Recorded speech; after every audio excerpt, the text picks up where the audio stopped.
Мужики всегда кричат, всегда груют. У каждого он свой. Кому как по кайфу, только без грува, чтобы ничего не было. Смотрите, я за вами слежу. Вот. Самый крутой вариант грува, он какой? Олег? Конечно, самая классика всегда работает в любом вообще варианте. Выбирайте сами. Кому-то хорошо дается рокинг, кто, например, бывший бибой, да, бывают такие люди здесь, которые качают рокинг.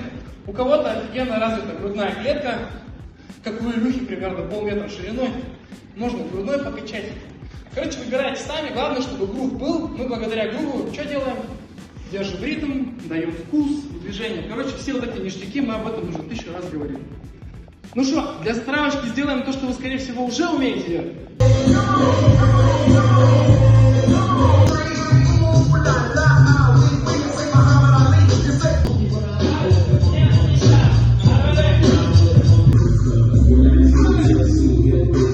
A